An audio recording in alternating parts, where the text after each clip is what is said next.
Coaches have a huge impact on the lives of young people, and every coach should have an athletic code of conduct.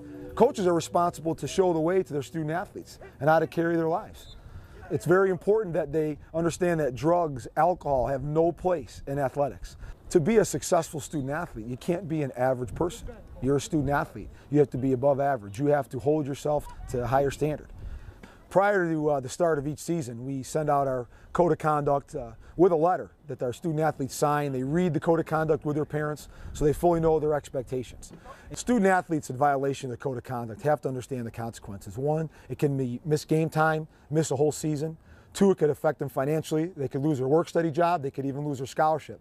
Three, if they're misbehaving and have bad character in residence halls, the college could decide to throw them off campus.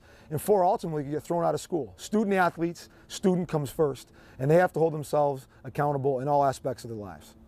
Student athletes have to understand the athletic code doesn't end at the end of their season. Once you sign by the code, live by the code. In Skinny Atlas, New York, high school athlete Matthew Angelillo lettered in two sports, football and lacrosse. At the end of his junior year, Matt attended a summer seminar at the Air Force Academy, where he had hoped to be accepted and play lacrosse. It was graduation time and the end of lacrosse season. For some, this is a time to abandon the code, which prohibits underage drinking. Steve, his friend and star of the track team, had his father's red Ferrari for the night. Steve's father didn't know he drank.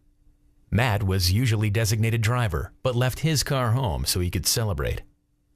After a party in the woods, he got in the car with Steve and didn't care Steve was drinking. When you drink, you don't think. Matt was posthumously admitted to the Air Force Academy, the day of his funeral. I was in disbelief when I found out. Came over here to the school, and it's amazing to see how different people react to tragedy like that. Some people were sobbing and crying. Some were just standing there in shock with just blank stares in their face. Some of the kids, and coaches as well, some of the kids were down in the field. They were trying to get together and just telling stories they remember of Matt and things they had done with him, trying to remember happier times. I think you tend to do that just to try to make yourself feel better and try to make light of the situation. But there was a wide variety of emotions that were going on that day, all of which were just trying to deal with the crash and the tragedy that had happened.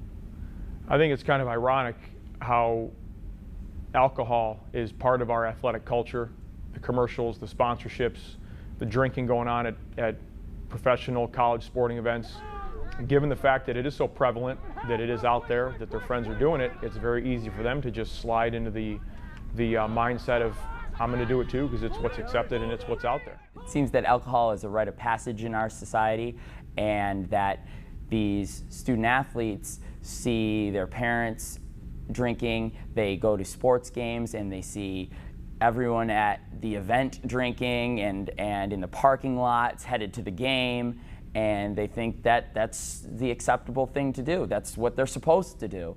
And unfortunately, the media and our society has given the message to these young people that they should be drinking beer and when they go to a game, or partying when they go out. That's what they're supposed to do. All our coaches, our athletic directors, our administrators, we have a no drinking policy, no drug policy during the sports seasons. And we harp on the kids. I did when I was a coach. I said, look, remember, you're on the code. You're on the code. You're on the code. The message that the professionals are trying to give to these students is that one night of heavy drinking undoes 2 weeks of training. And so I've said to my daughter, I've emailed her the information, this is true. And why undo all that effort to excel at a sport? Why risk harming your body, your heart, the way your body performs? Why work so hard to bring it to a fine-tuned machine and then to undo it due to drinking? And that's the conflict in athletics. For one student or one member of the team to take the risk and break the athletic code and have to miss 3 games, it definitely affects the entire potential of the team. And especially when you're at the end of the season and every game counts, you're now up against the best of the best and you're in playoffs. And this is the time for the teams especially to come together and respect each other as players. A lot of the athletes that are going to college now, Division I, Division II, even Division III, they're getting some kind of scholarship, financial aid, whatever the package might be. And drinking, now they're away from their parents. Drinking is even more acceptable in college. Unfortunately, accepted by the student athletes. And with them drinking in college the way they are, I had a personal experience of my roommate failing out because of drinking. Or you get into some kind of alcohol problem where your coach finds out. Next thing you know, you're losing your scholarship, losing your financial aid, losing your on-campus job, and you're booted. And that's essentially, when you're playing college sports, it's like having a job. I mean, they're paying you to come there and perform and essentially work for that college. Something's got to change. Somebody's got to be willing to step up and make a difference and start changing the mindset of drinking, not only during a sports season, but out of sports season anytime as young adults, because you're in the position where there's so many things going on in your life, so many things you're worrying about, that you don't always have the best judgment yet. You're still making poor decisions. And I think it's important for kids to understand that they need to just listen to the adults, look at the tragedies that have happened, and somewhere it's got to sink in and somebody's got to make a difference. Getting into a car with a drunk friend is as bad as drinking and driving, because you are putting everyone at risk. Matt and Stephen actually hit a minivan with a young couple in it, and they saw their life pass before their very eyes. They could have been killed in this horrific tragedy also. Historically, society does decide to change, and you get to situations where society doesn't want to tolerate certain behavior anymore, and the more parents that I see being affected by underage drinking, binging, drug use, the more awareness will take place that we as a society can change the rules early on. We can change athletic codes. We can be stricter enforcing athletic codes. We can educate young parents so that they are warned ahead of time on how to successfully raise a teenager who's drug and alcohol free. Steve grew up in a dry house, and that place was stripped bare. There wasn't any alcohol in there at all. And there was a bond, a deep, strong bond that was broken that night. And I actually got a call in the middle of the night, and I was asleep, I heard Steve's dad's voice, and it was devastated. His life had ended. And I fell back to sleep thinking, oh, that was just a dream. And then I woke up in the morning, I got down to the phone, and there was this message of the crash and how Steve's life had just been ruined. He'd killed his best friend, and his dad was just sobbing. I don't know, it's tough to, go through days when that's always in your head. And it haunts you. I don't think I've ever gotten my arms wrapped around this, and I don't think I ever will. I consider the off season the deadliest season. To me, I think you say you're on the code, meaning they're not going to drink, remember the code, don't get in trouble. You say that, it's almost like as soon as the season's over, they're like, oh, we're off the code. Now we can drink because we're no longer on the code. Maybe they don't have somebody looking over them 24/7. Maybe their parents aren't quite aware of what they're doing. And then you go from the sports season to the so-called deadly season where they're off the code and they feel like they can drink, party, go out on the boat, drive, whatever. And that's where, unfortunately, a lot of the tragedies happen. And that's the part that we, a lot of times, can't control as much as we'd like to be able to control. On the field, athletes make mistakes. It's part of the game. Off the field, if they make mistakes, they're all alone. When you drink, you don't think. In Jasper, New York, Tiara Odell was beginning her senior year. A tenacious defender, Tiara was the captain of the Lady Jasper soccer team and had just been voted homecoming queen. Friday night, she went to the dance. Saturday afternoon, she had a soccer game against her rivals. The homecoming queen never made it to the game. On a September evening, on a Friday night, a bunch of kids coming from a homecoming dance decided that this rural road was going to be the spot for their after party. That party took place sometime around after midnight, and sometime around 2 a.m., the young lady who was crowned as the homecoming queen climbed in a car with 3 other young men to leave to get a ride to go get something to eat and to go home. They made it as far as the local store and shortly thereafter, their car plummeted off a bridge, killing all 4 of them. Each of the 4 people in that car were under the influence of an alcoholic beverage. And the reason that there was a search for that vehicle just happened that she didn't show up for her soccer game that day. And when the kids realized in a panic that it was very unlike her not to show up for that game, they went to the coach, they went to the principal, and they told everyone that there had been a party and they were not sure where these people were at. After talking to the coach and the principal immediately called me, being the former school resource officer. I immediately asked them to notify 911 and start a search for those kids. This was on Saturday afternoon, and the crash site was not located until late Monday afternoon. This crash site is on a state highway not far from this location, a heavily traveled road throughout the daytime, but because of where their car ended up, it took 3 days for anyone to see that car in that creek. Each of our athletes here in a small community where there's not a lot of options of what they can do are faced with the challenge of, do I go to a party where there's alcohol involved, or do I not do that? And they're all taught not to do that, but sometimes the peer pressure and the challenges are too hard to deny, I guess. I was just really surprised that that was the choice that she made that night.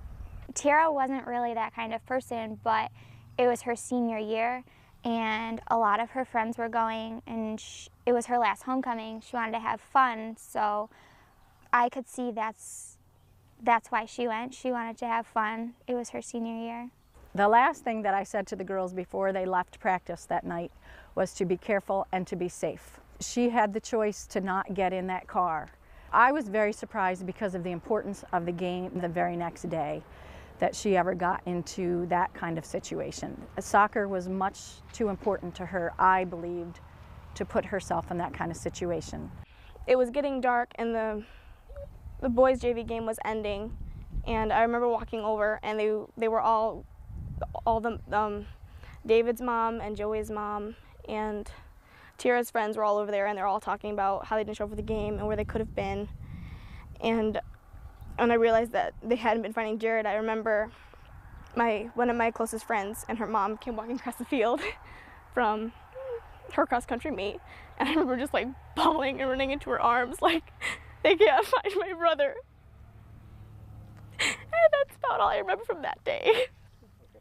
The irony of this vehicle landing where it did, less than 100 yards from 2 family residences, one on either side, and still not being found until Monday afternoon, is just due to the fact that it was just virtually camouflaged amongst the trees and the rocks as it was laying on almost nearly on its roof. She really wanted to go to these parties and be with her friends. I mean, these were where her friends were going to be. So for Tiara to do this was not like her.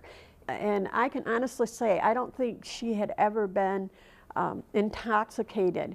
Maybe she'd been with somebody and had tasted of it, knew what it was, but she had never come home that I knew of that she had been drinking.